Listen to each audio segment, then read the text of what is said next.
तर पांझरा नदीच्या पाणलोट क्षेत्रात सुरू असलेल्या पावसामुळे तसंच अक्कलपाडा प्रकल्पाच्या पाणलोट क्षेत्रात जोरदार पाऊस झाल्यानं अक्कलपाडा धरणातनं 7,700 क्युसेक पाण्याचा पांझरा नदीपात्रात विसर्ग सुरू आहे। त्यामुळे पांझरा नदीच्या दोन्ही तीरावरील नागरिकांनी आवश्यक खबरदारी घ्यावी असं आवाहन प्रशासनाच्या माध्यमातून करण्यात आलंय। या सगळ्या परिस्थितीचा आढावा घेतलाय आमचे प्रतिनिधी नागिंद मोरे यांनी।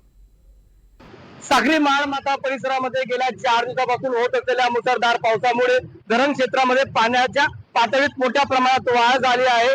अक्कलपाडा धरण असेल तसेच इतर पाण्याचे प्रकल्प असतील यामध्ये मोठ्या प्रमाणात पाण्यामध्ये वाढ झाली आहे आणि कालपासूनच पांझरा नदी पात्रामध्ये पाण्याचा विसर्ग मोठ्या प्रमाणात करण्यात येत असून आज सकाळी 6:30 वाजता 7,700 क्युसेक पाण्याचा विसर्ग हा पांझरा नदी पात्रामध्ये करण्यात आला आहे।